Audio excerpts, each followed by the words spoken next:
Welcome, everybody. It is week 3 of the Women of Fantasy Football podcast. I'm Josh Hudson, one of the hosts of No Punt Intended. So if you're tuning in for that, sorry, we'll be on tomorrow night with our ranking show. This week, it's all about the women in fantasy football and the sports betting space and content consumers that we know, we love. Tonight, Faith Enes is solo tonight. Kelly, we wish you well. We love you. We're thinking about you. But tonight, we've got Faith and a couple of amazing guests. You've actually seen our first guest on No Punt Intended. She was back with us during our Super Bowl prop bet show.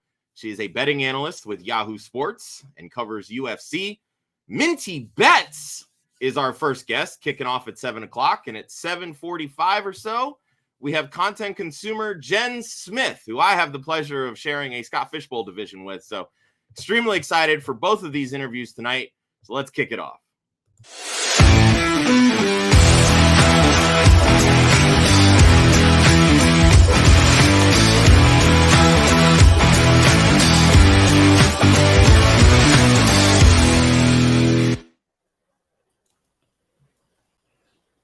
Good evening, everybody. Happy Wednesday.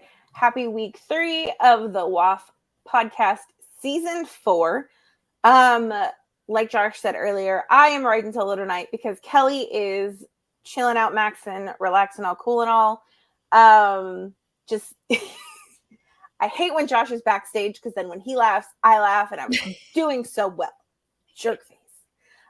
Kelly, we wish you well wishes and a speedy recovery. I am solo as a host, but I am not solo for the evening. Ladies and gentlemen, as you heard Josh introduce, Minty Bets is here with us. Hi, Minty. How are you?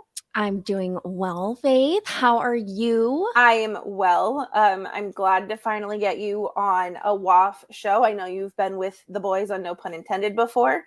Glad to finally get you on our side, the better side. The better side, the bright side. Yes, of course. Yes. It's an honor to be here. I'm really excited to talk to you today. That's super exciting. So before we get into all of the questions, people are probably wondering, Josh mentioned you do betting. Mm-hmm. Is Bets really your last name?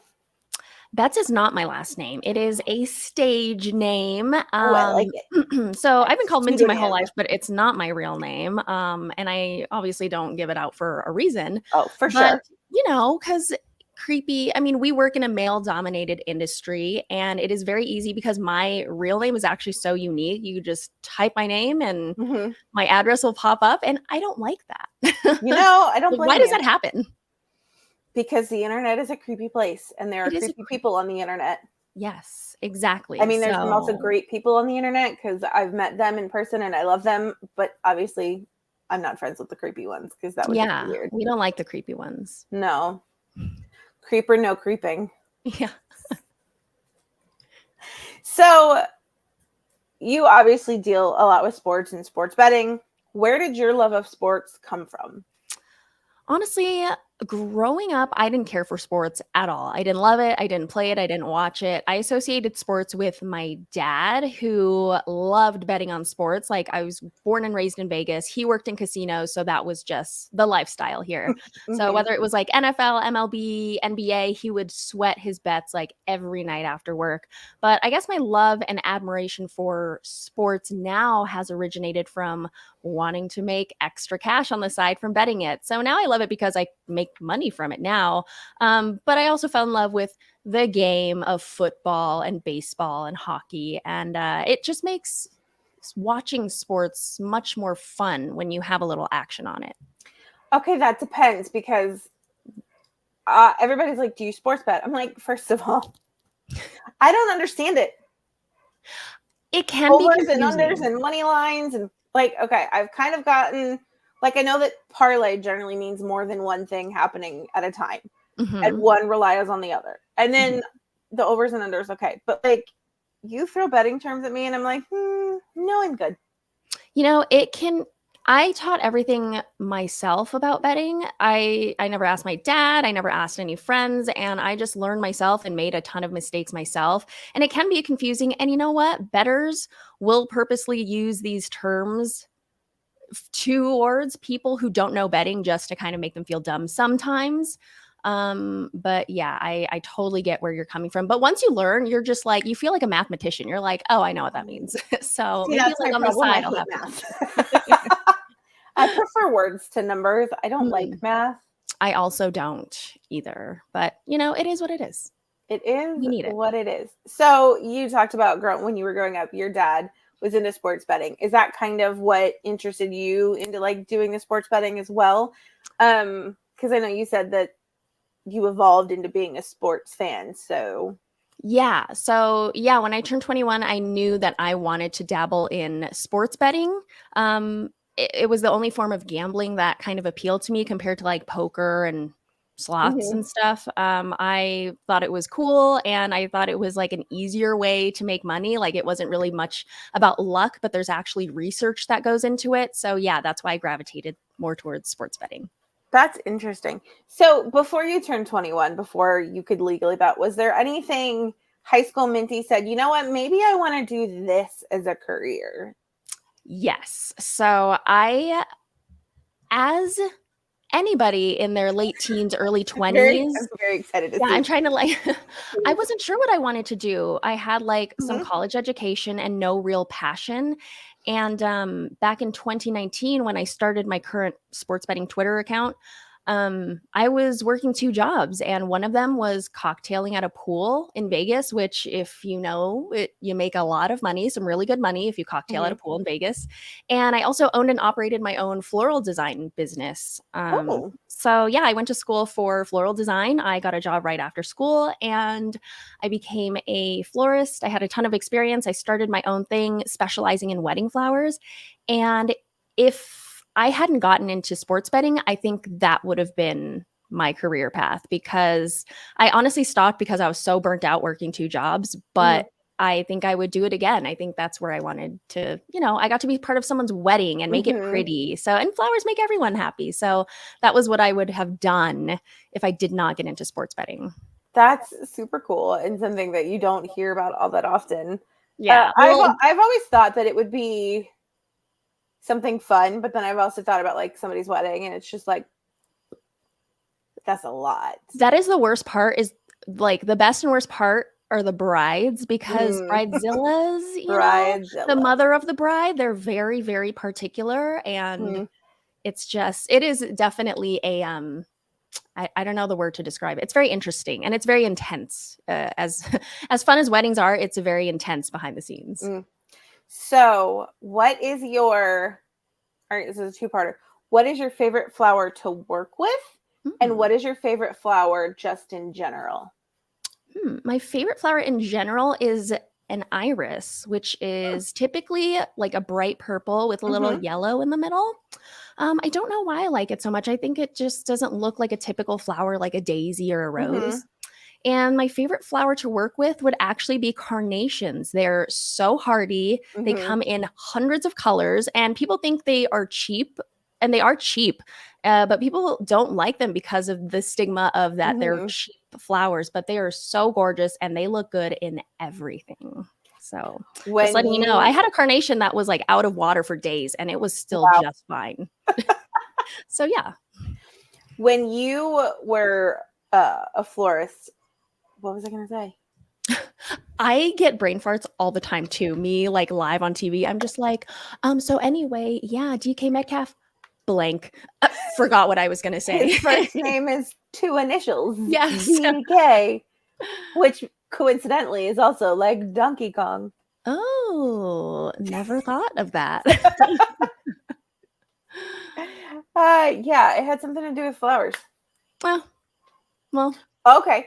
This wasn't what I was going to ask. What was your least favorite flower to work with? Definitely hydrangeas, only because they're divas from what I heard. They're divas only because in Vegas the air is so dry, and hydrangeas, they drink water from the stem as well as the petal itself, so it needs moisture in the air. So they died really fast, and if it was any bit of warm here, it just wilted. And it sucked. But here's a tip. If you ever find your hydrangeas wilted, you can dunk it in a box. I was just going to ask that, because like I've seen an Instagram reel where they were just like, they'll just drown their hydrangeas. And I'm like, is that a thing? It is a thing. It That's drinks crazy. water, and just do it for 30 minutes and then pull it back out. And then when it dries, it'll just be fluffy again. So like the first part of hydrangea is like HYDRA. I wonder if that has anything Hydro. to do with the fact that they're like water. Exactly. Yeah. Doublets. It's Latin, I'm assuming, for water. So Look yeah, at it's us. a water flower. Look at us. Like we were talking flowers, we were talking sports betting, science. We can do both. We can do both because we're women and we can multitask. Yeah. So at 21, when you first started getting into sports betting, from then to like you starting your sports betting career, what were some of like the biggest obstacles that you had to deal with? Surprisingly, entering the sports betting industry, I got way more support than I did hate. And when I was gaining followers and I just had like an outpour of so many people messaging me nice things like, oh, awesome, great job, I'm tailing your picks. Hey, you're getting so much traction. Want to help me out? Like stuff like that. So that was a breath of fresh air. But of course, there are people who are not as supportive. And I've gotten a lot of people questioning my credibility because I was never an athlete, or because, you know, my name and account grew pretty much overnight. And there are people in this industry who have been working for years trying to get noticed. And those people don't like that. Those people don't like me for that. So yeah, even to this day, like, people will always ask, do you make your own picks or does someone tell you what to say? And I'm like, why do you think that? And you know, people tend to pick on women because they believe we're vulnerable and passive and emotional. So I see a lot of double standards from, you know, back then to even now. So it sucks. I was having a conversation at the expo a couple weeks ago with Mike, also known as Daddy Swim on Twitter, about just that same topic, about how he came into the space and grew relatively quickly because he looks at fantasy football from a financial point of view for like contracts and all that stuff, and whether or not a player is likely to stay depending on how much they still have on their contract, how much they're owed if they tap out, whatever. And so the premise of that conversation with him was, just like you, who grew relatively overnight, it's because you guys were doing something that other people were doing. You were just doing it a different way. And so, and I said to him, and I think I said it last week, find what you are good at, find out what you're passionate at, and come at it from a different angle. Because 16 different people are writing the same article about where Dalvin Cook's going to go, but only one person is doing it from a contract standpoint. So people don't need to read 15 different versions of the exact same information when they can read one version of this and then this other interesting version. That is faith. Yes. Keep going. Preach it. Find what you're good at, find out what you like, and just find your niche. Find out some way that somebody is not doing it and provide a service that nobody else is providing. Yes, exactly. That's exactly what I tell everyone too, is like, you can start your own sports betting show or fantasy football podcast, but like 100 other people are going to do it. What makes you different? And, you know, sometimes it's not about how accurate your picks are, or how accurate, you know, the things, I shouldn't say the things you say, how accurate your picks are, but it's the way you deliver the information and how you're able to capture people's attention. Like, that really matters. You could lose 20 weeks in a row and still have a ton of followers because they like you and they come back for you. So that is like, I am giving you the hundreds emoji right now and the emoji, you know, so you hit the nail on the head. Yes, queen. Well, and also people, it's just like fantasy football with experts and expert analysts. When you make picks and you tell people bet this because the moon is in microwave, like whatever, it's just a suggestion. Yes. Whether people, like, it's up to them to make that decision. If they follow you and it hits, congratulations. If they follow you and it doesn't hit, they ultimately made that decision. It gets really frustrating when people get mad at analysts because you told me to start this person and he got injured. I'm sorry, do I have a crystal ball? Yeah. If he hadn't gotten injured, he was on track to score this many points. Like, I lost just as much as you did because I did what I told you to do. Yeah, exactly. Like, we can only control so much, and we do our research maybe a little differently than everybody. You know, everyone's different in how they research, but like, we can't be right all the time. And that's kind of the annoying thing about this industry, whether it's fantasy football or betting, is that you give out a pick, you tell people who to bench and who to start or who to take tonight as an underdog or the favorite. And if you get it wrong, people will come at you and be like, hey, it lost. Hey, that wasn't right. Yeah. You're the worst. And it's like, buddy, I'm not a psychic. I'm an analyst, or I'm a content creator, or I'm this and I'm this. But it's like, we're only human. So I just hate that people don't understand that. Yeah, exactly. People, it's annoying. Speaking of people, but people who aren't annoying, but also people who look like a cat. It's really confusing when you meet him in person. Mr. Scampers has a question for you. Okay. And he has a statement. First of all, florists are awesome, which I agree. And then he wants to know your opinion on snapdragons. Oh, I love snapdragons. They're what we call in the floral industry a line flower. So it adds height. And definitely draws your eye up, making the arrangement look bigger. But I absolutely love snapdragons in terms of line flowers. But there's also like larkspurs, which are very similar to snapdragons, liatris, gladiolus. So yeah, but snaps are definitely my favorite linear flower. Okay, now I just really want to start a podcast called Flower Chat, where we just talk about flowers because this is fun. Josh, it's happening. Thanks, Mr. Prepare. Scampers. That's great. So we kind of touched on this subject.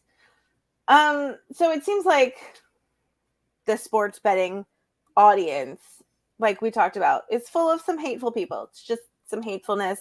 It's your fault I lost money, etc., etc. Sometimes the fantasy crowd can get that way, but usually it's not like directly involved with a loss or gain of money. So in the sports betting industry, was there ever a point in time where you were like, you know what, I'm done. These people are just buttheads. I don't want to do this anymore. This is destroying my peace. Like, I can't. Every single day, Faith. But I truly believe that it's a combination of the fact that you have so much freedom and anonymity behind a computer screen mixed in with like a pool of testosterone. And people can be very cruel when there are no consequences, right? But like, I'm a really nice person and I choose what I choose to show online for a reason, but people don't know. And not only me, but like people don't know what's going on behind closed doors. Like, I'm a mom of a full-blown toddler. I focus on 5 different sports at once. So yeah, sometimes things slip my mind or I make a mistake. But I'm never just doing like the bare minimum, you know? And I do so much work, and I mean, I have so much going on at home that people are just like, okay, well, I think someone told you what to say, or someone like, there's no way you're making these picks, or you're just like throwing darts and just like randomly picking these teams or these fighters. And it sucks because like people are cruel, and people have like already made up their minds about me even before seeing any of my work, or maybe they catch me on a losing day and that's their first impression of me. So they choose to message or post like nasty things about me. And I have so many good insults in my brain, Faith, that I have drafted in my notes, and I'm just never would send them because I'm a professional adult. And okay, but can you send them to me? Because I will send them. Yes. And you know what? I stumbled upon this TikTok that was basically like, hey, drop your like funniest insults so I can like reference them later and use it on someone. And I've like bookmarked it, and I'm like, oh my God, this is going to come in handy one day. So referring back to this. Yeah. So I'll send you those too, Faith. Thank you. I'll practice them on Josh. There you go. So you mentioned that you cover 5 different sports. What is your favorite sport to bet on, and what is your least favorite sport to bet on? My favorite is definitely hands down the NFL. It is this first sport I ever bet on, the first sport I ever watched, and it's a very nostalgic because I told you like my dad watches football. So I absolutely, and frankly, I'm pretty good at betting the regular season. Once it's playoffs, I'm like, I lose all my money though. But my least favorite is the MLB. Not that I hate the MLB or anything, but it is such a grind. Like it's every day, multiple games a day. It's kind of like difficult to choose your spots in your matchups, and you get kind of burnt out on it even before the All-Star break, like before the halfway point. So MLB is really difficult, and frankly I'm really not that good at it. I'll have my good days, but I feel like I have more bad days than anything. People have asked me several times if I wanted to play fantasy baseball, and I'm like, no. I did that once and it was not fun. I would never do fun because you have to set a lineup like daily. Yeah. And it just becomes a lot of work. Yeah. I did fantasy hockey once and I was like, never again. I will stick to it once a week. Yeah. And at least I tried Saturday, Sunday, Monday. Yeah, the worst. Even like fantasy football, I'm very bad at fantasy, and I don't really. I can say that I don't really know a lot about fantasy football, right? But I enjoyed it more than fantasy baseball. But with fantasy football, I found myself like setting my lineup last minute, and I don't know if that's a regular thing or like, do you guys actually set your lineups like way early in advance, or like how do you go about fantasy football? It depends. So if I remember to set my lineup. So here's the thing. So we have Monday Night Football. And then after that game, waivers usually run on Wednesday. Okay. So then you have to set your lineup. Unless you didn't put in a waiver claim, you can set your lineup Tuesday morning. But then on Tuesdays is usually when injury reports come out. Oh my gosh. So you've got injury reports on Tuesdays and then waivers on Wednesdays. And then you have a Thursday night lineup. So you have a very small window to make sure that you don't have any Thursday night players starting in your flex positions. Because if they do poorly, then you can't swap anybody else in and out of there. And those primetime games are really brutal. They are. Yeah. And so sometimes I'll set my lineup on like Tuesday. Other times I don't set it till Thursday morning. Sometimes I don't set it till like Thursday at 6 because I'm like, crap, I forgot to do that. Yep. And I'm very forgetful. So it just wouldn't be a good thing for me. And then you've got to run through it and you're like, okay, who's on a bye week? Who got hurt? The bye week. The bye week is killer. The bye week always gets me. And not only that, but like once we hit mid-season, multiple teams are on a bye week and you'll have players from all those multiple teams. And I'm like, crap, I thought I made sure to not do that. Yeah, I 9 times out of 10 do not factor in the bye weeks when I'm drafting. And then it always comes back to bite me in the butt. I'm like, you just have to take an L for that week, you know? You don't ever take L's. That's not a thing. Yeah. All right. So you've been sports betting since 21. You've made it a career for some time now. What is like a career highlight for you? I'm going to say, and this is kind of stupid, and I have to go back to where I believe, so I think working in the sports media industry, everyone has that one desire, that one viral moment. They desire that one viral moment to kind of launch their career or boast about to their employers or their colleagues. And mine was back in 2021 when I got to interview Brett Favre right before the Super Bowl. And you know, I didn't grow up watching football, but I knew who Brett Favre was because my dad collected like all these like 90s, early 2000s quarterback bobbleheads, and it was super creepy. But one of the questions I had asked Brett Favre was, what do you think about Deshaun Watson demanding a trade back when he was a Texan? And he answered really well. And he basically said it was a different day and time when he played, and that back then you didn't ask for anything and you just got paid a lot of money to do your job. But he also said, and I quote you, but he's not wrong, like for requesting a trade and holding out and stuff. However, other networks, sports networks, clipped the video, and poor Brett Favre got dragged through the mud because all they got was, you get paid a ton of money to do your job. Done. They didn't get the part where he was like, well, but he's not wrong. And I totally respect it. So that entire week, it was just like blown up on like ESPN. Colin Cowherd, Stephen A. Smith was talking about it. I was like, oh my gosh, like I felt bad because I asked the question. But at the same time, it was actually kind of good for both of us, not only me and my job, but he was actually just launching his own podcast. Mm-hmm. So of course, I helped him launch it, I feel, you know, I helped boost his listenership. I feel, you know, I'm going to take credit for it, even though. Oh, absolutely. Yeah. 100%. Like, there's no doubt in my mind that you were that launching pad. I was involved indirectly. Nobody can tell me differently. Yes, even if they try. I'm like, but yeah, the media lying. is so brutal. That was definitely one of my most memorable and favorite career moments, I guess. Mm-hmm. So speaking of career, you bet 5 different sports. I don't know if you consider the UFC as one of those sports, because I don't know if people consider, like, it is. Some people are on the fence. It's like cheerleading. Is cheerleading a sport? I don't know that I'd call it a sport, but it does require a heck of a lot of athleticism. It does. And it involves, I mean, you can get severely injured from it. Correct. So yes, I do consider cheerleading a sport.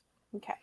So you recently started betting for the UFC and linked up with them for some of their broadcasts. Mm-hmm. What has that experience been like versus work you've done with Yahoo?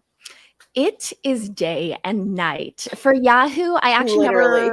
Literally. For Yahoo, I never had the privilege to work at their offices in LA, but it's a really cool office that I've toured, tons of perks, and it's just like one of those modern day, like fun workplaces. Mm-hmm. But because I got hired full-time during the pandemic, I'm a remote worker. So I have actually my own studio in my house, which you can see like the lights and the camera set up back there.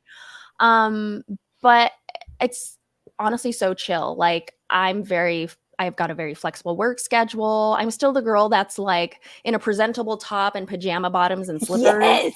Yes, I love it. Why wouldn't you be? Yeah, right? Like why would you get dressed up? But there's no need to be uncomfortable from the waist down if nobody's going to see it. Yes. But you know, the company Yahoo itself wholeheartedly like cares about its workers, and they're huge on mental health and inclusivity, fun, positive events, and like little details and stuff. And I absolutely love working for Yahoo, and I'm so proud I get to represent the company. As for UFC, not saying they're not any of that, but it is so fast paced. Like as the most popular MMA combat sports organization in the world, they put on events pretty much every weekend, and they travel all over the country, all over the world, as we were talking about earlier, to connect with fans and bring UFC to the fans' cities if they're unable to make it to Vegas. So this company absolutely like cherishes their fans, as crazy as they are. But working for UFC is so different because it's so fast paced. It's weekly, it's live, and it's a different animal. Again, not in a bad way at all. There's just so many people involved in one event behind the scenes and on camera. While I'm so used to Yahoo, like me miking myself up, me being like, okay, just 1, 2, like sound checking myself. But yeah, UFC, I get my makeup done. Even if I'm on camera for only 30 seconds, Faith, I get my makeup done, and it's the best thing ever. I get free food from the UFC chefs, and I get to chat with like guys like Dana White from time to time. And most excitedly, I think one of the coolest parts, other than like being on ESPN, is the fact that like I'm in like the back room with some like Hall of Famer fighters or some like former or current like world champions, and like we just like chat like we're normal coworkers, and I think it's like the coolest thing. But UFC is such a well-oiled machine, and it's really opened my eyes to the live in-person side of production and broadcast. But as different as it is working for those two, I love my jobs so much, and I'm so grateful for both UFC and Yahoo. That's awesome and exciting. So I'm going to ask something that I'm sure people watching are probably wondering about. Joe Rogan. I've actually never met Joe Rogan. Interesting. I've never spoken to him. We'll just call him a diva then. If he's never met you, then clearly. He hasn't had the pleasure of meeting me yet. He has not, and that is his loss. That's okay. It's okay. But yeah, I don't think he does a lot of the smaller fight night broadcasts in Las Vegas, which is the only fight nights that I work is in Las Vegas. So you talked about Yahoo and UFC and all that stuff. How did you end up linking up or like coming together with Yahoo? So, back in 2019, when I started my Twitter, I was gaining a lot of traction. Like I told you, it was kind of like almost like an overnight thing. And one of at the time, he was a producer for Yahoo Sports, and they had just started a sports betting show, and they were like launching it that year, or maybe they launched it the year prior. But they were just kind of like trying to perfect it, trying to see what works. For this betting show for the upcoming football season, the 2019 season.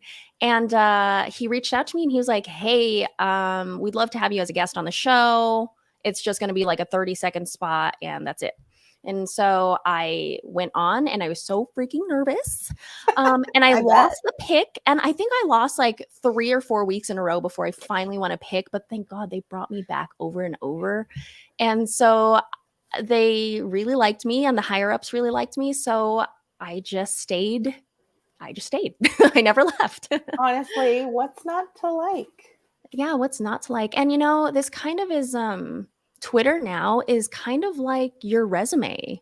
Like working in fantasy and just in sports media in general, it's really your resume. This is where you post articles and your videos and show your credibility. And I'm so grateful for Yahoo for giving me that chance, because at the time I was so new and I was posting sports picks, but like no one really gave me a chance until Yahoo. So that was really awesome of them. Josh just wants everybody to know how excited he gets when he's at work and he sees you on TV. Aw, thanks, Josh. Yeah, I get excited too. My mom, she doesn't understand anything about fighting and doesn't watch UFC. And her English is a little like, but she'll watch the whole broadcast just to catch me for 15 seconds. And I'm like, yay, thanks. I can just text you when I'm on, Mom. You don't have to watch the whole thing. But she's proud of you. That's like my mom. My mom's like, when is your podcast done so I can watch it? I'm like, first of all, you will be bored within the first 30 seconds. I love you. I appreciate the offer, but you don't have to. Yeah. Because we're going to have conversations that you're not going to, it's going to just make zero sense to you. So yeah. But Faith, I appreciate you. I love you, Mom. But you have to have her watch it just for at least like the engagement and the viewership and the one extra listener, So I don't know. Yeah. I would just be like, Mom, just put it on in the background, go shower, whatever. Go shower. Yeah, there you go. You don't have to turn the laptop on, mute it, watch TV, do whatever. Yes. There you go. So for everybody who is watching / listening, I know we kind of talked about this earlier, but let's say somebody doesn't really want to get into like fantasy football, but they have a passion for sports betting and they want to make a career out of this. What would be your advice to them?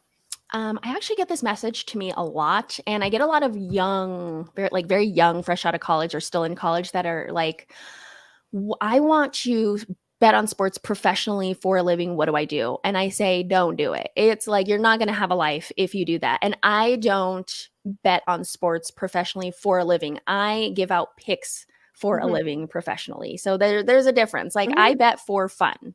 But this is what I tell everyone. You have to make content with the 3 E's. That's entertaining, engaging, and educational. You have to find your target audience and find out how they like to mainly consume information, because if you're targeting new bettors, it's going to be totally different than those who have been betting for decades at a higher level with a higher bankroll. They also get fed information differently and different platforms. So, some people don't like to listen to podcasts. Some people don't like to watch videos. Some people don't like to read. But there are others who love all those things. And what you said earlier, you have to be different and stand out and find your niche. So for me, other than me being a woman who lives in Las Vegas, I always make sure to make my picks very quick and to the point, because that's how I like to consume my information, is just like fast on the go.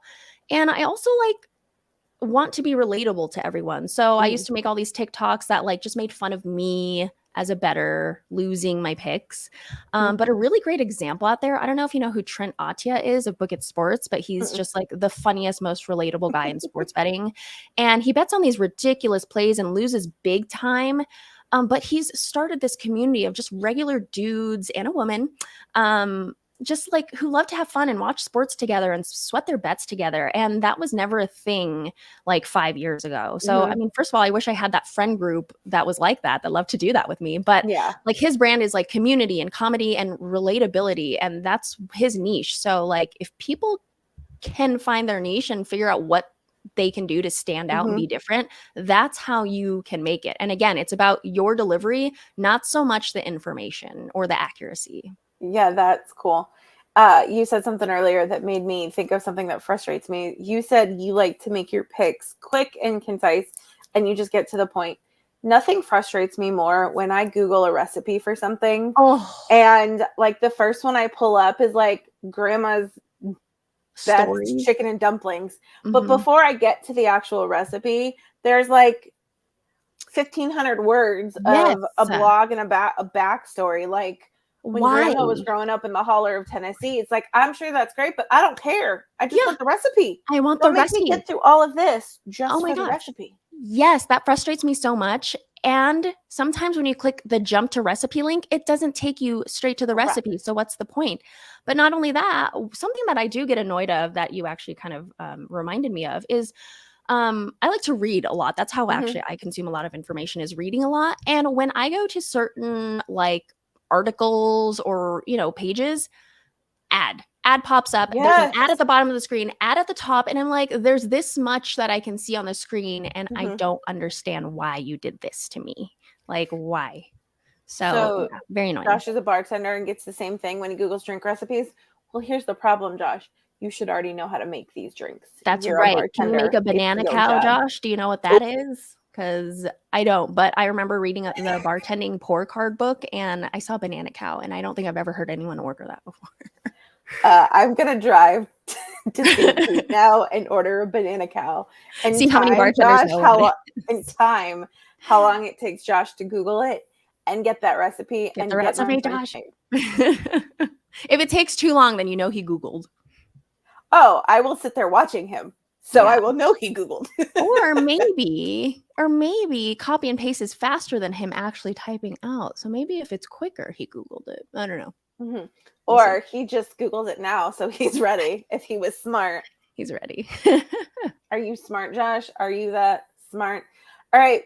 Before we let you go, I have a question for you. Okay, just for funsies, for everybody watching. Give us one NFL pick for this season. It's going to be a futures pick. Okay. Excuse me, I just burped. I really like. Sorry, I have so many. I'm going to go with the Jets under 9.5 wins at plus 110, which means you'll get a higher return for your investment. I just think they're too hyped.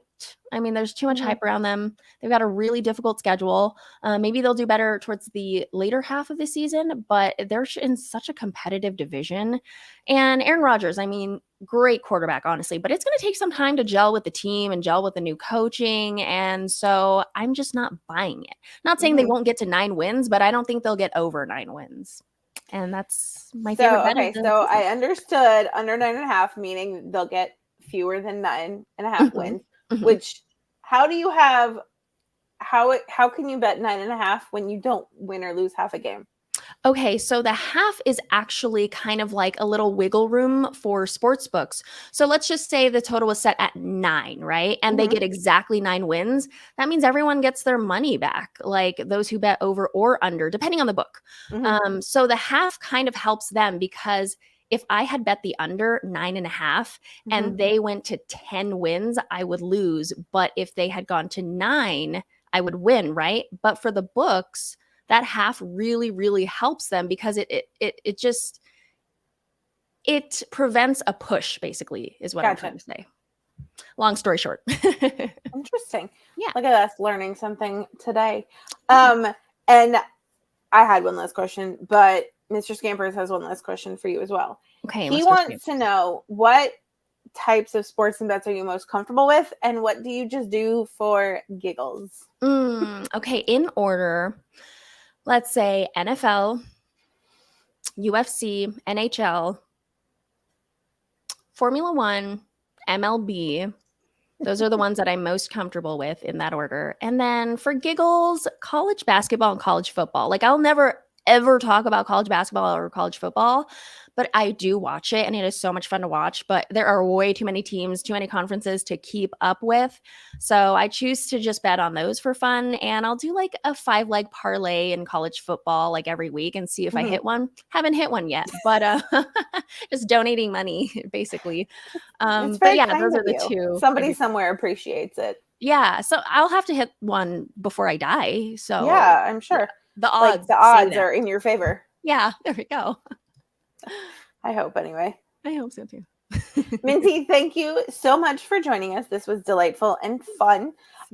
Let everybody know where they can find you, where they can find your work, and a totally underrated flower that everybody should know about.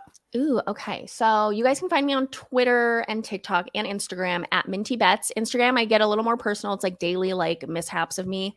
Twitter is where you can find all my work. I'll retweet everything. Any sort of pics that aren't on the Yahoo Sports app, I'll put there. And TikTok, sometimes I'll post funny things. You can also follow Yahoo Sportsbook at Yahoo Sportsbook on Twitter, or as I should say, X. And it's Twitter always. And as for an underrated flower, other than carnations and irises, that's hard, Faith. You put me on the spot. Sorry, I thought it would be a good one. I would say delphinium. It's a line flower, so it's kind of like a larkspur, like a much skinnier snapdragon, less hardy, but it's the only natural blue flower other than hydrangeas now that I think about it. But yeah, it is gorgeous, delphinium. So bluebonnets aren't blue? Bluebonnets are like more purple. I guess they are blue. Kind of more purpley sometimes too, but a lot of blue flowers that you'll see in like flower shops, they like spray paint it, and I'm like not into that. It's very Alice in Wonderland painting the roses red vibe. We're about like natural beauty here, so we don't do anything to mess with the flowers. And of course, peonies are like an overrated flower to me. They're gorgeous. They smell good too. They smell so good, and they're so puffy and just beautiful. But yeah, let's give the skinny little flowers some love too. They bring a lot to the table, but they're not massive, but they make things taller. Go ahead, Josh. There you go. Woohoo! Delphinium Mr. Scampers appreciates your delphinium shout out. Aw, Mr. Scampers, you'll have to talk to me. How do you know so much about flowers? You guys can have that conversation on Twitter /X /Instagram /TikTok anywhere. /slashers. Minty, thank you so much for joining us. Have a great rest of your evening, because I feel like it's still pretty early for you. But yeah, it is pretty early. But thank you. It was so great to be on your show. Thanks for having me. And I guess I'll talk to you guys soon. Thanks, Josh. Thanks, Minty. All right. So, oh, Lord have mercy. This is what happens when I just do things and Josh also tries to do the same things. And it's like, just let me do the things, because then I don't have to communicate them and it's just easier. But our next guest is here, ladies and gentlemen, Jen Smith. Hi, Jen. Hi. Hey. Yeah, Jen, do her stuff. Jeez. Just let her do the thing. What are you even doing? Messing with stuff. You got to tell them, right? That's why it's called Women of Fantasy Football. And the boys are just the minions, because they can't even do the simple stuff right. They got to step to the side. Let us do it. Step to the side. How are you?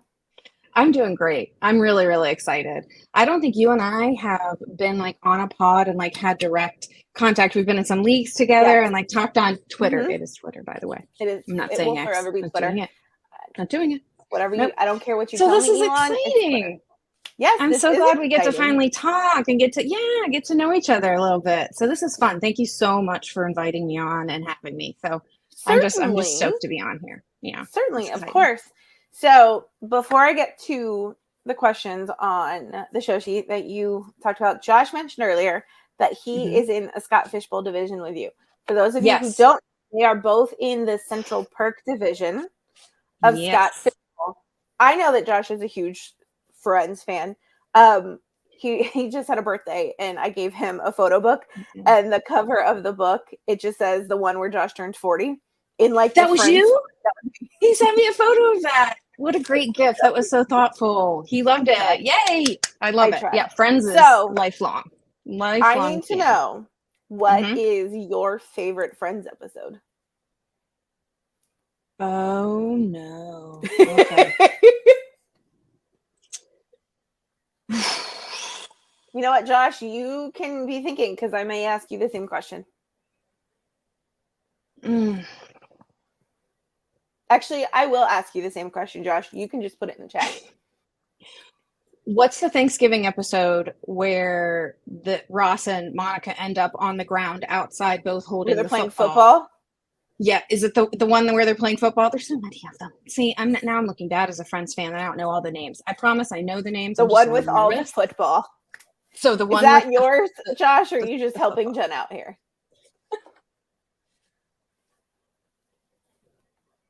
Yeah. Use your words. Is he mouthing it? He is mouthing it, but knowing him, he's actually speaking out loud, although he is in his room by himself and nobody can hear him, and I cannot read his lips.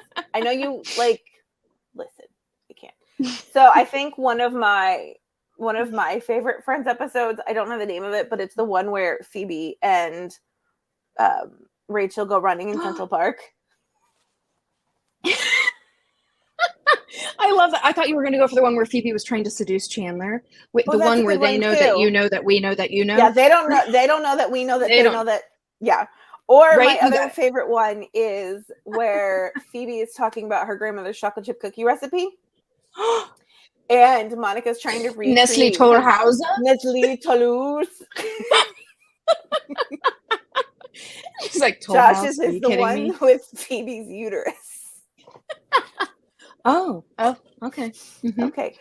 Or cool. Another funny one is Ross in the leather pants. Okay, can I jump on? I know Absolutely. I'm feeling now this is I'm a horrible Friends fan, but that scene is the funniest scene. Oh, I'm with you. It's formed some sort of haze. Oh my god, such a good one. Faith, you get it. Thank you very much. That was great. It's not a favorite episode, but I quote the episode all the time where Ross is having dinner and he invites Monica and Chandler over. I'm fine. Really, I'm fine. I don't know why you think I'm not, but I'm fine. Could I be wearing any more clothes? Right. We are getting sidetracked. We are. We're knee deep in the Friends stuff. I love it. So, where did your love of sports originate? Oh man, way back when I was a kid. Basically, I watched a lot with my grandfather before he passed away. Baseball was the big one, but football too. And it was just my way of kind of connecting with him. I started collecting baseball cards right around that time too. And so I think it was just, I was so little. I think it was just kind of that bonding thing. And we just did it together because my sisters, I'm one of three, they weren't into sports and I was. And so it was kind of the special thing that we got to do together. And then honestly, I was kind of hard to believe, I know, kind of a tomboy when I was younger. And I did struggle to kind of find my place. And I didn't know, talking about women in football, right? Just being a girl and not really knowing. I thought I could, I was beating the boys on the playground and they'd let me play. And then we hit this age where the boys didn't want to play with me anymore. Right? They didn't want to invite me in. And actually, when I was thinking of these questions, we're just going to go down the rabbit hole here. As I was thinking of these questions, right, I actually had this memory of when I was really, I have no idea how old, 8, 9, 10, who knows, when you're allowed to be on the playground by yourself with your friends. I don't know. Near the house, you can see the house, right? This was a long time ago. Don't date me. So it was safer time. It was a safer time. So we were just chilling, and one of the boys had gotten a new scooter. I was riding it around and everybody got a turn and it was finally my turn. And I went to grab it and get on. And he said, only boys can ride. Girls can't ride this. And I without thinking, and it was a really embarrassing moment at the time, but without thinking, I go, well, I'm a tomboy. Doesn't that count? And they laughed at me and it was not a great. So I think at that point, I kind of started to realize that there was going to be a separation and that it wasn't necessarily one that I thought I'm I don't get it, but okay. And so after that, I just played. It was I love being on a team. I love being Mhm. part of things and being part of a community. And so I think once I finally got into sports, I started with softball when I was young and then basically played most of them at some point. Soccer in high school, but mostly softball, loved it. And then rugby in college. And it always just gave me this community. And I felt, and I met other women, girls Mhm. that became women at the time that thought like me. And, you know, like I wasn't weird. We all loved playing and it just felt like home. And so luckily, I don't pat myself on the back very often, I promise. I'm pretty athletic. And so it was just something that I was successful at and really, really enjoyed, put a lot of work into it and a lot of time and gave it a lot of commitment because it was pretty cool. It actually, sports have played a huge role in my life. And so as I got older, when I can't play anymore, I tried to find the leagues. I was on a kickball league for a while, that kind of thing. Mhm. But the fantasy community has kind We of know become some that for me. amazing women who are in a kickball league. Kate and Yes. Michelle. It is so fun. I was when I was living in Chicago, and we did it every Sunday. Mondays were hard, but we did it every. I bet. Oh man, we did it every Sunday, and so then we'd play all the games, and then all the teams would go to the local bar, and we'd be playing like beer pong and everything with each other. So again, just like goes from competitive to communities. Rugby's like that too. You play each other, you beat each other to shit. And then you're like, you want to go have a beer? We got a cake. And then we go. And y'all like happy family afterwards, singing songs and spraying beer everywhere. Funny. I won't get into it. That's funny. So that's kind of, I think over time, it started as a connection. And I think it just grew into a connection with a community where I felt safe and like part of something, I guess. And then just other people like me. And so it's okay to like sports as a girl, essentially. Yes. It normalized And it for that's me, right?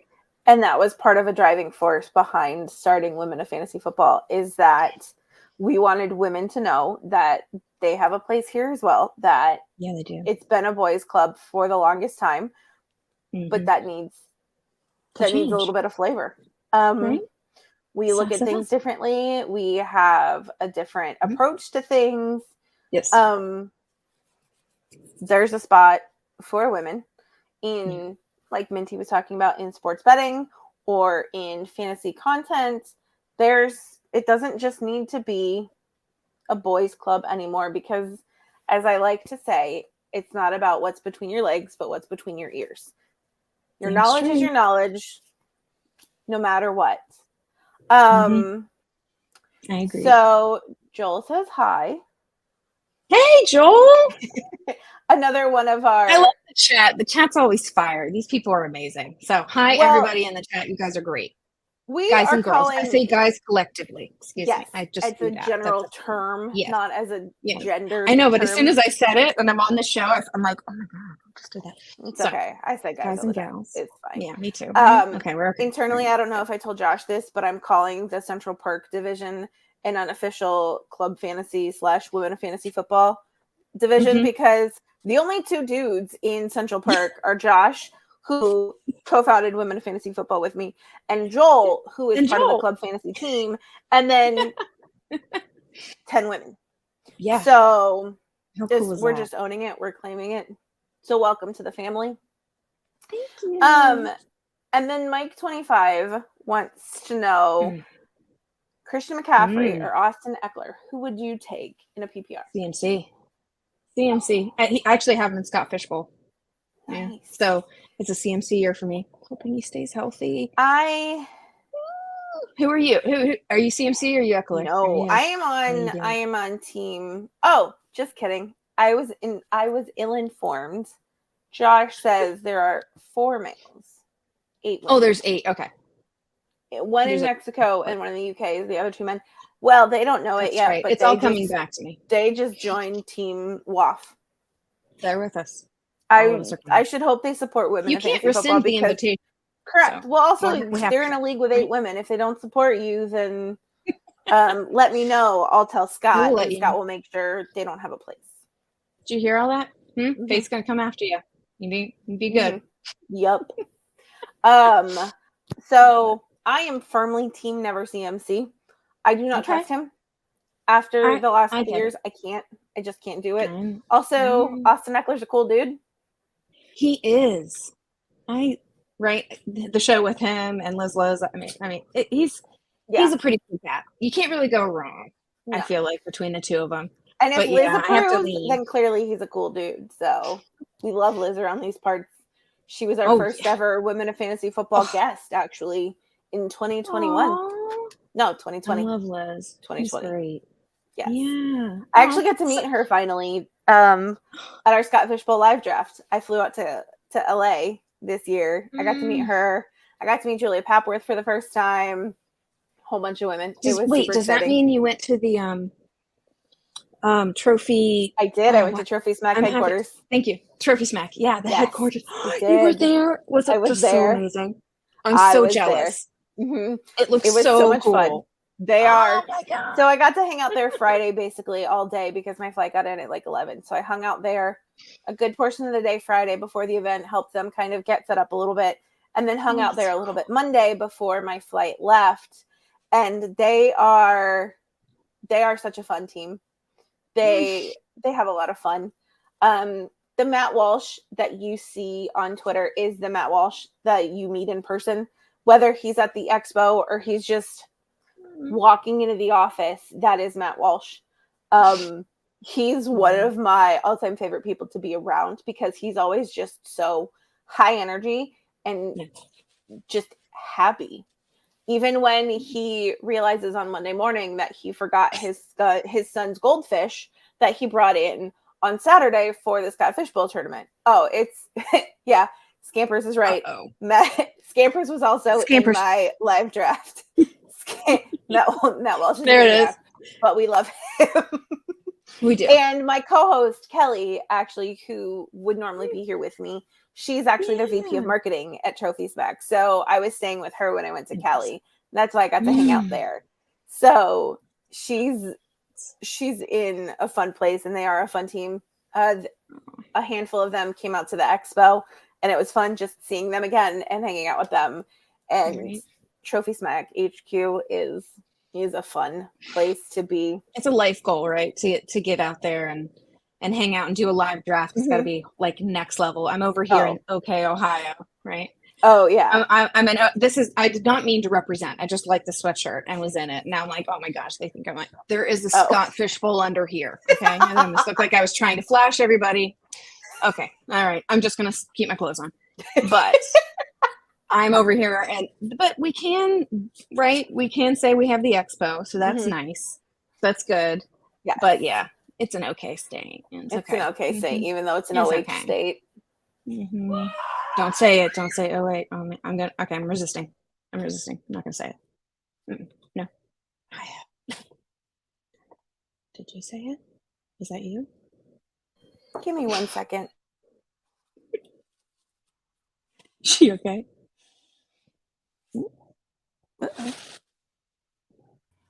I'll hop in and hold her place. I think she's going to yell I'm at like, the what do I kids talk about with just me sitting here? Where's the questions?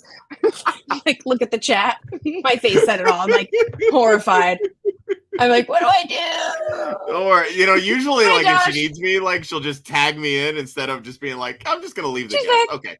Bye, Jen. Bye. Sorry about that. Don't say sorry. You're I fine. had to yell at some children. We survived. Look at us. We're here. I was waiting for you. I missed you. I'm sorry. I'm sorry that I saddled you with Josh for those 2 minutes. I apologize. It's not something I like to do. Now you owe me. Shouldn't have needed to, but it happened. It happened.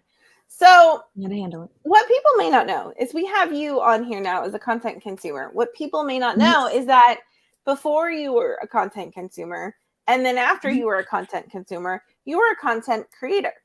So how has it been to go from consumer to creator? And what ultimately made you decide, you know what? I don't like this creation part. I'm just going to go back to consuming it.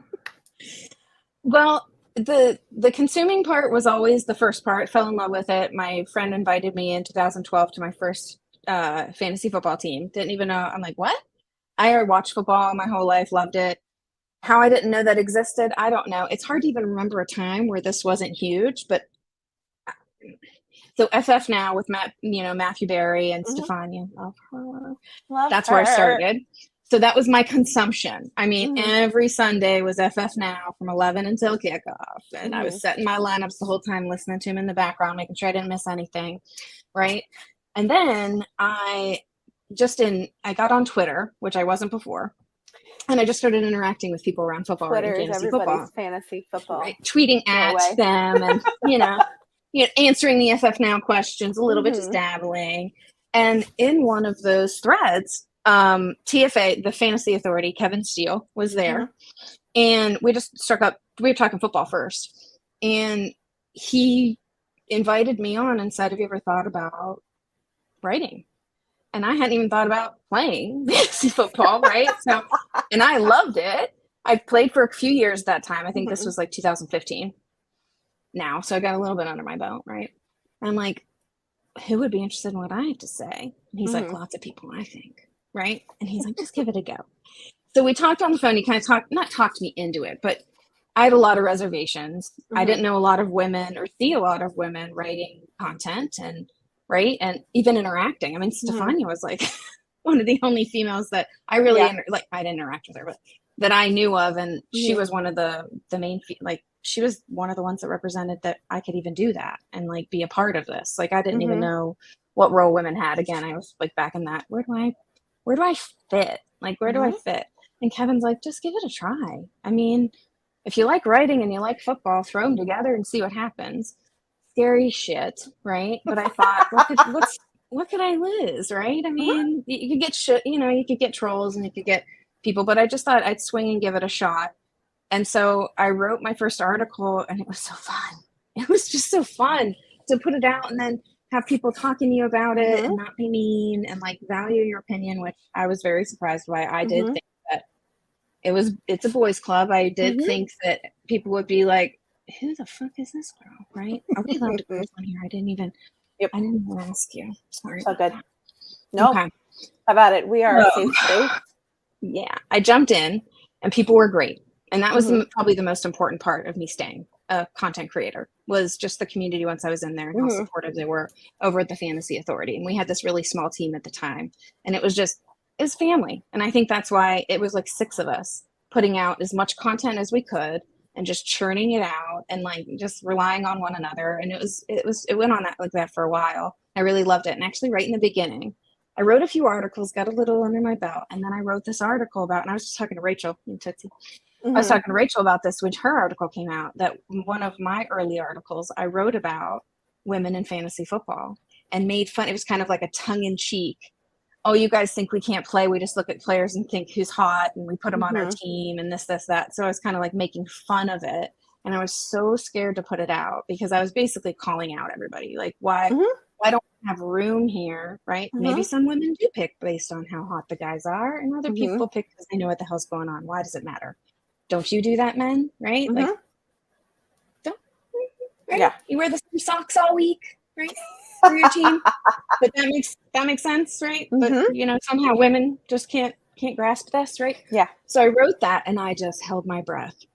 And that was really, I think, the turning point of, oh my God, I could do this for a while. Oh my gosh, do I want to like do this? Right? Like, do I want to like try to get to where I'm getting paid to do this, then like really be a part of this? Because I got so much support, like just so much. And at that time, big people like Stefania retweeted it. And like there were people that supported me because of the content and said, you belong here. And I'm so glad somebody said it in a way that was kind of funny, but kind of brought some stuff to light and actually started a lot of really good conversations. And after that point, I was like in love with just create, because then it was about football, what it wasn't, right? And then I put it out and it was still welcomed. And so I thought, well, damn, if I can put that out, I can definitely talk about, the underdogs. I'm a very big underdog, undervalued kind of a gal. I wrote all those articles, right?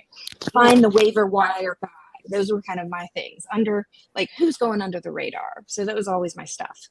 And then, unfortunately, a few years passed, and we were still, I was on their pod. I was writing a lot of articles. I was getting pretty burnout. That was right. I was writing the waiver article at that time. And I was working full time over at, I think it was OSU.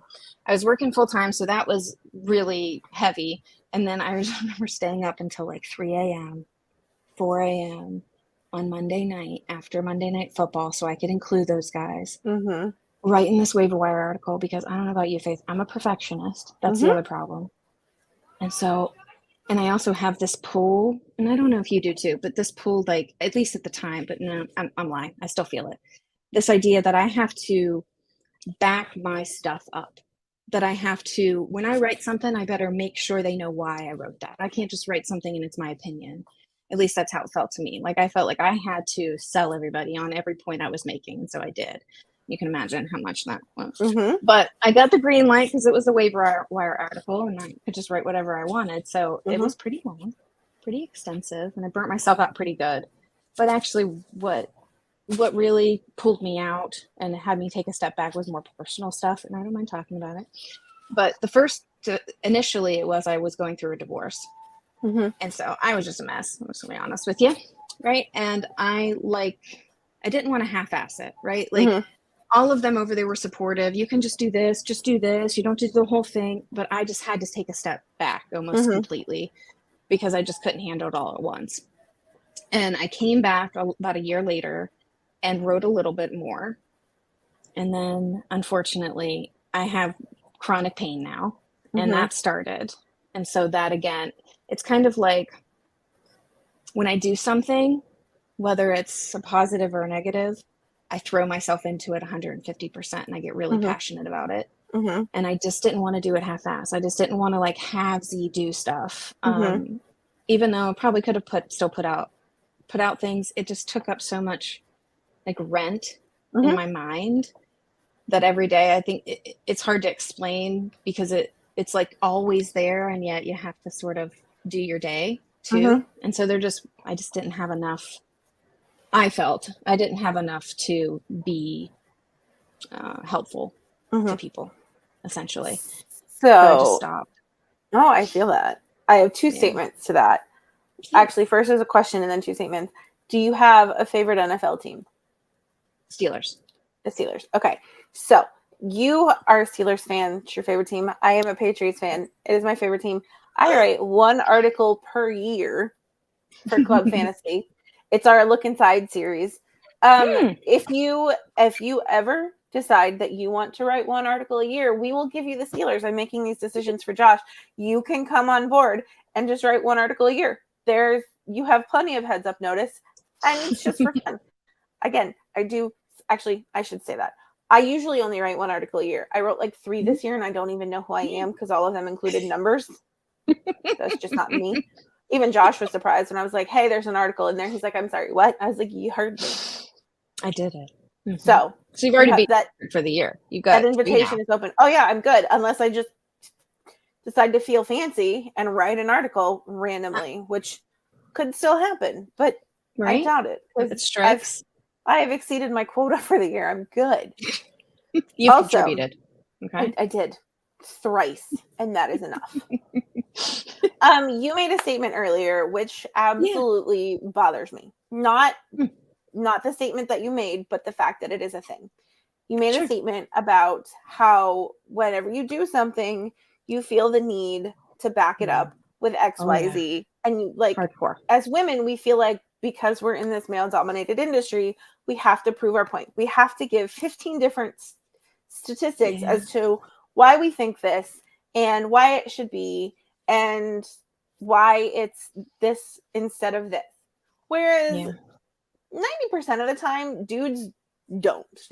They'll write it and it's like, okay, take Austin Eckler over Christian McCaffrey because 5 words. And nobody ever questions them on it. Nobody ever says, hey, how come you don't have 10 more points to explain this? Or why didn't you compare the sun in retrograde or whatever? Like, why isn't that a thing? So it bothers me that men don't get questioned like women do because we're women, because we never played this sport. Newsflash, a lot of people who are analyzing fantasy football never played the sport. That has what to do about what?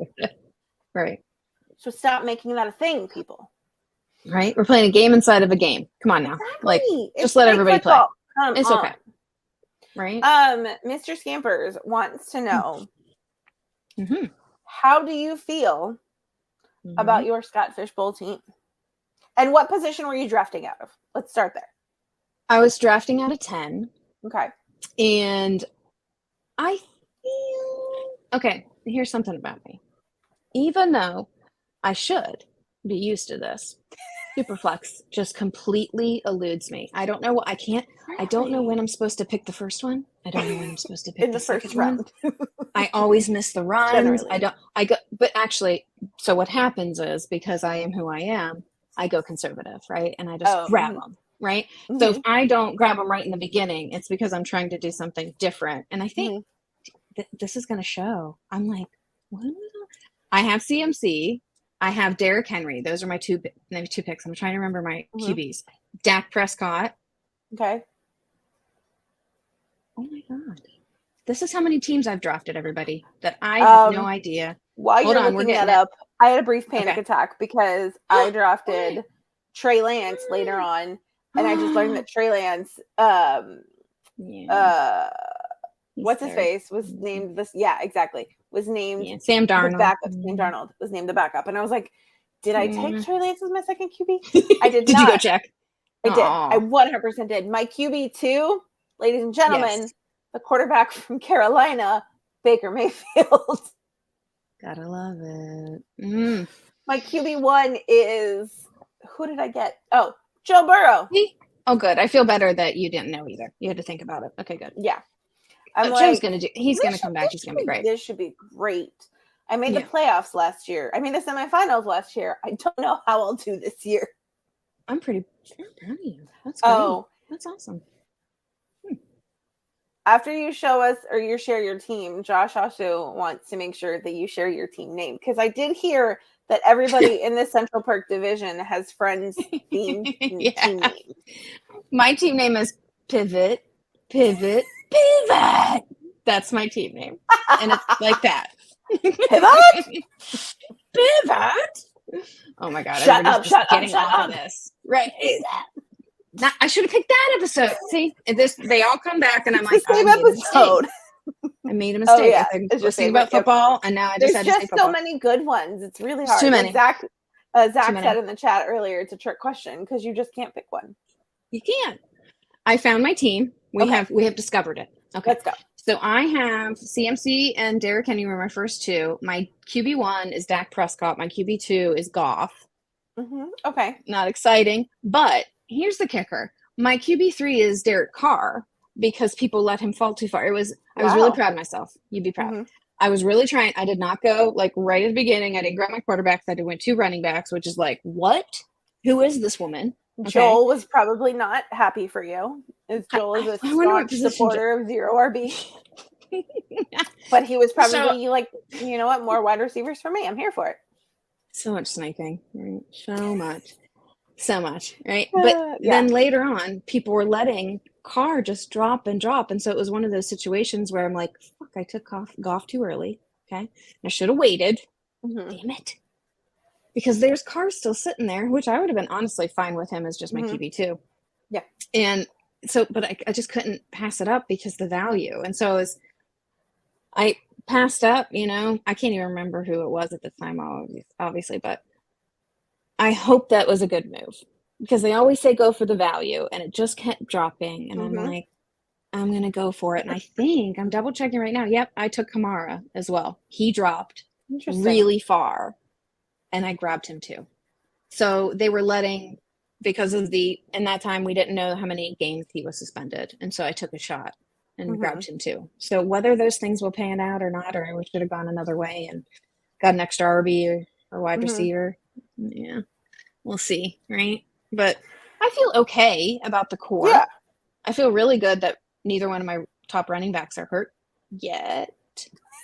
And we're almost to season. I mean, we can't say that about a lot of them, right? Yeah, I mean, training camp is scary as hell, and then preseason. It really is. Like, I understand the point of it, but also, like, people get stinking hurt.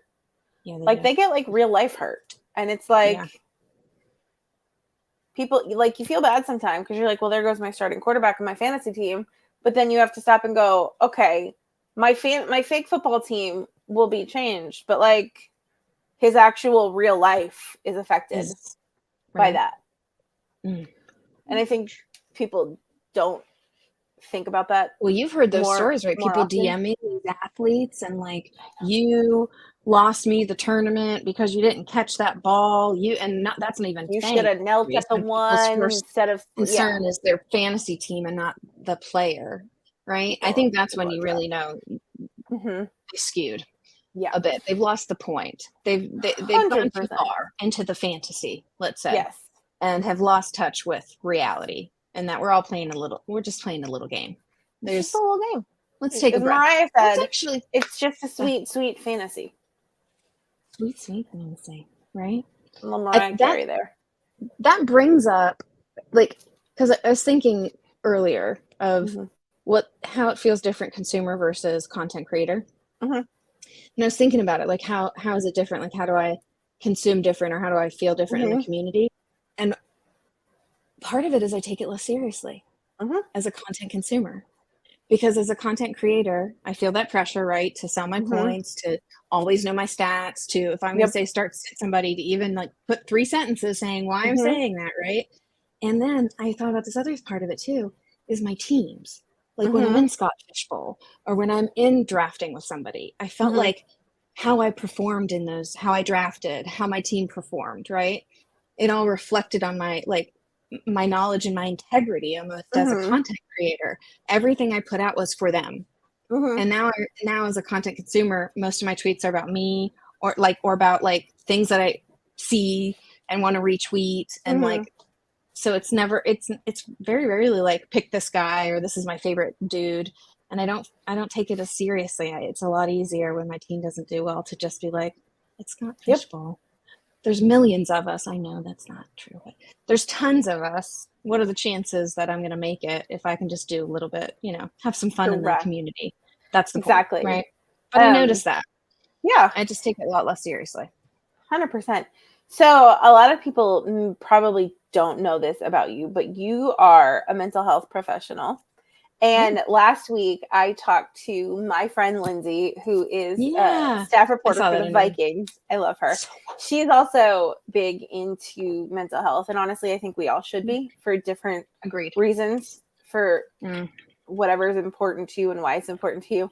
When you were creating content, what was one of the ways that you tried to just center yourself and make your mental health a priority before things just got to be too much? Because I know that there's a lot of people creating content, and a lot of women creating content, who feel the need to prove themselves, and it can just get overwhelming sometimes.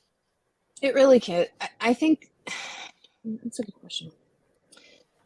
I think a lot of it has to do with the internal and external boundaries that I put around things. Like, it only took me an article or two to realize, don't scroll unless you really are okay with yourself and what you wrote. And usually as a woman, it would upset me, right? It would, I felt like they were saying I wasn't credible, and some people were just mean, right? Like some didn't even read it and would just troll me.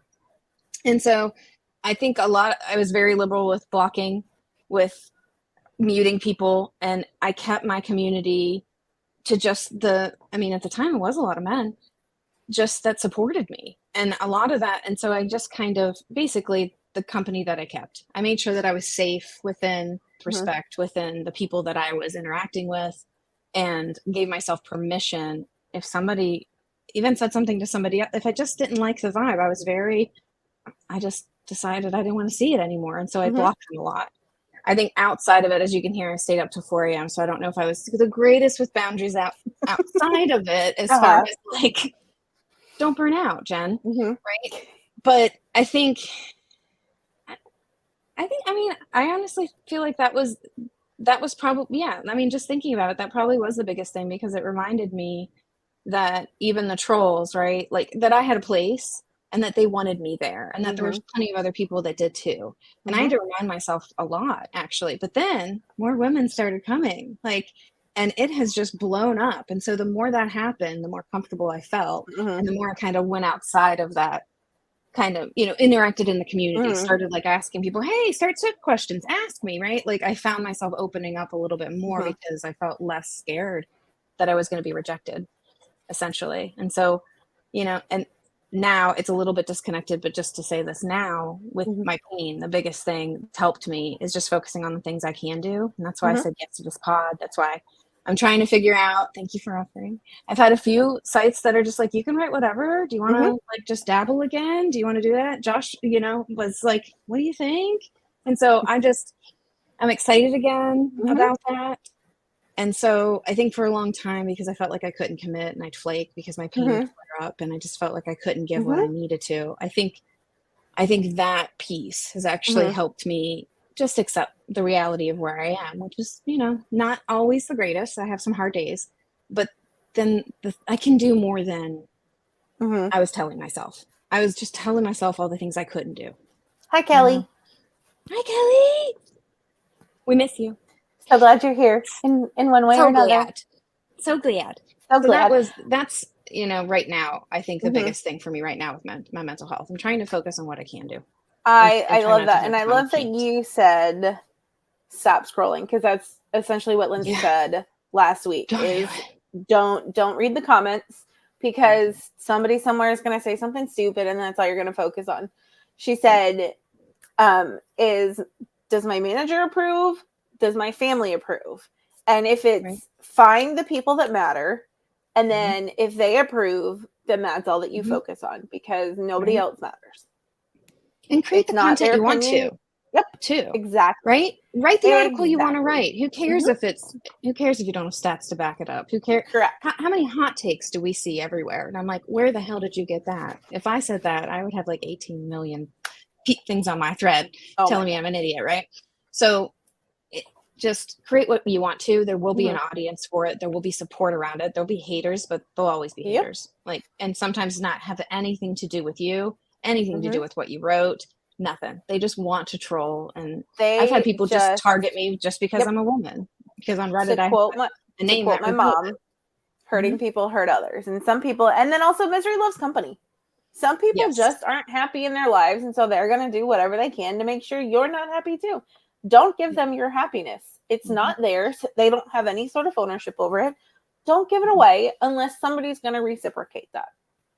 And usually people that are trying to put you down, it's usually they don't feel so great about themselves. Correct. And so their only way to feel better in their eyes is to make other people lower than them. And so if you think about it in the way of you're insulting me, but you're really insulting yourself. There's something going on with you. That's a you thing. That's a you problem. Right? But it's hard in the moment to think that, but that's absolutely true. 100% true. If you look at something on Twitter or an article you write and read a comment, if you, like you said, sometimes it's hard to do this, but if you stop, look at it and read it and go, does this comment, does this opinion, does this have any sort of validity to it? Or is it just, you're stupid, this article is dumb? Pay it no mind, because if you say something factually incorrect and somebody corrects you, own it. Just be like, you know what, you're right. I missed that. I don't know how I missed that. My bad. Right. But don't give somebody the benefit of stealing your happiness when they have no claim to it. Right. Jen, thank you so much for joining us. Absolutely. Thank you. It was fun. Before I ask you my follow-up question, let everybody know where they can find you and talk friends with you. Sure. I'm mostly just on Twitter now. It's at the only Jen Smith. That's my username. Little tongue-in-cheek funny there. I'm never the only Jen Smith. One. Not ever. I'm basically Jane Doe. That's my name, Jen Smith. How generic. But, so it was fun. And actually, I couldn't believe it was available. And I thought it was really funny. And I'm like, okay, I'll leave it. So that's how you find me. Please DM, tweet at me, say, hey, you got a question? Absolutely. Ask me. If I don't know it, I'll just tell you. I don't know. Perfect. But if I have an opinion, I'll let you know. Exactly. Or if they're asking you in like a really rude way, just make something up. No, I won't answer you. Or just make something up. How many catches did Saquon Barkley have last year? 4. What? You gonna push back? You didn't ask how many total. He did catch 4 balls. Like, specificity is key. That's funny. I love it. I try sometimes. All right. So, do you want to hang around while we give some stuff away? Do you care? Can I chill? Of course I not. would love to. I'll be quiet. That's why I offered. No, you don't have to be quiet. All right, Josh, don't push the button. I'm going to do it. Hi, Josh. Hi. I'm going to do this. There we go. It works better. Putting you on the Boys, bottom. but only one On of my you. show, I'll be in the top corner, but it's okay. It's all right. This is all isn't about your y'all. show. Jen, thank you so much for agreeing to come on. I know you kind of waffled. No, this with is that great. decision I a can't little bit bit, passed so- already. Talking to you so right? easy. You just start it talking really is. and then you're like, holy shit, it's been 40 minutes. Awesome. I'm like, holy Okay, shit, cool. I talked a lot. Oh my God. God. See what we did there? Oh. Chandler. I like us. We're fun. Everybody in the chat's like, man. I see a Friends podcast What? in our future. well, did you tell Faith that there was an ongoing trivia? Like it was I our heard. group chat Yeah. was not Heard all chat. about It it. was trivia. Oh, I Yeah. trust And you. I never knew the like I heard either all didn't about beat it. people to them or didn't know the answers. Like these I people heard are all about it. We can hardcore. talk about it later. I heard all about Okay. That's too funny. All right. So we have a couple jerseys to give away. it. Speaking of Saquon. Right. Yeah, I know. exactly. Well, first, we're going to start with Senior CD Lamb. Okay. So I first want to give a Hold shout on. out. Hold on. Yes. I can't contribute to flowers. I No, can but give Minty people can. flowers. I'll be the delivery guy, but that's about Minty it. can. Minty can. Boom. Flowers and Minty, friends. if you're watching this back, or I will DM you later, Oh, we man. will discuss Too damn funny. your love of Friends. And if you love Friends, there will be a Flowers and Friends podcast. There'll be a follow-up question. There will be a follow-up question. All right, sorry. So go ahead. first, Do want to it give a again. shout out to everybody that bought raffle tickets this week. Mhm. As we mentioned during last week's show, Mhm. we set a single biggest week record in donations. We didn't hit that this week, but that's okay. We're always going to have peaks and valleys. And I made a joke with Faith about this earlier. Everybody blew their loads a week early. That's okay. We raised an additional $535 this week. So over the first 3 weeks, we're up to $2,175. And let me tell you, I like to think that we saved the best for last, but I'll let everybody else be the judge of that. But first, we're going to give away this here signed CD Lamb jersey. It's signed on one of these numbers, probably the one that's folded up. So that said, let's spin a wheel. Who's going to win it? Heyo! Oh, we got a new name. Hi, Cindy. Congratulations, Sydney. Cindy's actually, Cindy. she's bought a few tickets over the last few years, so always good to see her. I will say that was oh so close to one of our good friend followers, Carrington. He definitely bought the most tickets for CD Lamb, but apparently, buddy, you didn't buy enough. So congratulations, Cindy. Looking to hopefully get all of these sent out tomorrow because I'm a couple weeks behind because of the expo. But yeah, sorry, everybody. Let's see where's the next one. All right, and for the finale this week, we're giving away this year's signed Saquon Barkley jersey. Listen, I see a lot of the same name in there. Yeah, look at those Yeah, Sean McCormicks so, there. Look at all those Sean McCormicks. Yeah, Let's let do me it. tell you. So I want to give Sean a big shout out because Faith and I had a chance to meet Sean at the expo this year. I met Sean last year and the year before. I don't believe I saw him last year. You may have, but I didn't. I did, yes. But I got to meet Sean this year, and He actually won cornhole at the expo. yeah, he did. He did, yeah. Ooh, respect. So, but Sean buys tickets literally every single week. He's been a big supporter of everything that we've done with Women in Fantasy from the get-go. And he said today, he's like, I'm always the bridesmaid. Sean, maybe you can walk down the aisle today, buddy. Let's spin it. No offense to anybody else that bought tickets, but come on, Sean. Come on, buddy. Hey! Oh, we Oh got my a double! gosh. Cindy won again. Oh. Cindy's day. Today's Cindy's day. It is Cindy's close. day today. It is Oh, Cindy's day today. Congratulations, Oh my gosh, I feel so Cindy. bad. Sean, Yay, Cindy. so close, buddy. So close. Like, Oh, Apparently, man. you're You still can the get- bridesmaid. Oh, Yeah. man. Who wants You to just tell got him in the left group at the chat? altar, honey.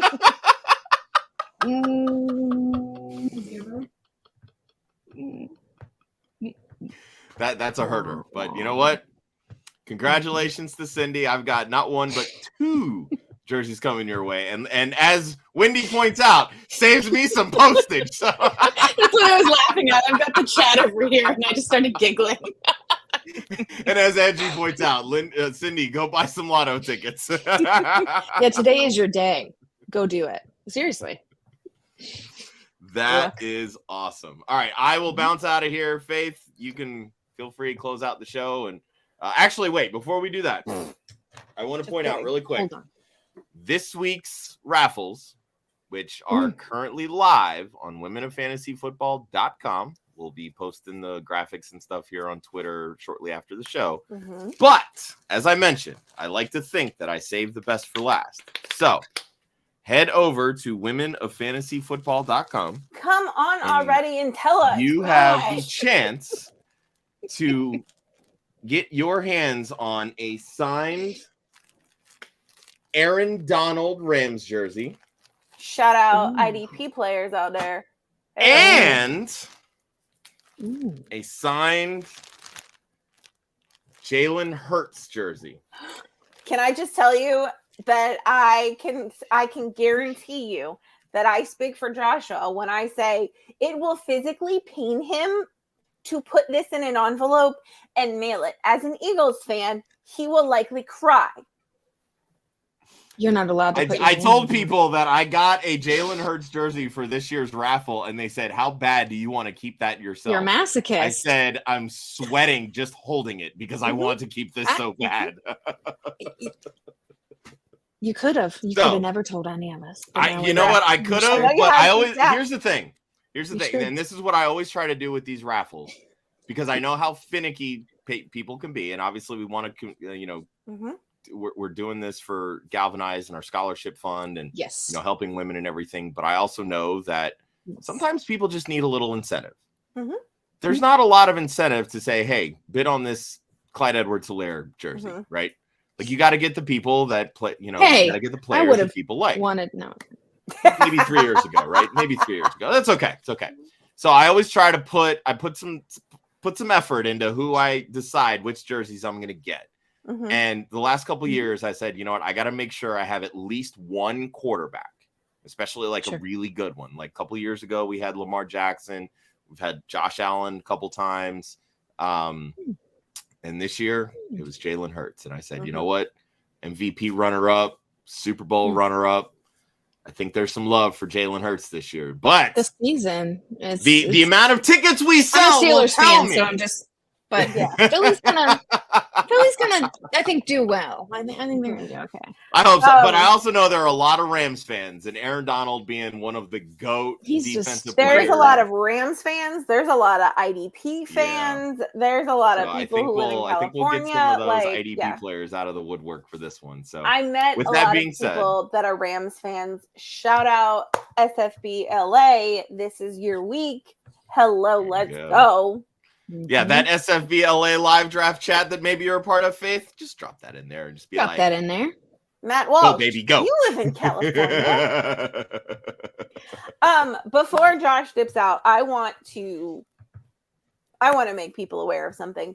Every jersey that you bid on every year, he's gonna hate me for this. Every jersey that you bid on every year, Josh buys. Josh pays for out of pocket, and every single cent that you guys donate for tickets goes to Galvanize. He doesn't reimburse himself. He doesn't pay himself back. Every penny that you give goes to the scholarship. And I didn't say that to toot Josh's horn. I didn't say that to make you put him on a pedestal. She just wants to just- see all the red on my face. That's what she I wants to just see. need you guys to know I give him a ton of crap. Josh is like a brother to me, but that's just the person who Josh is.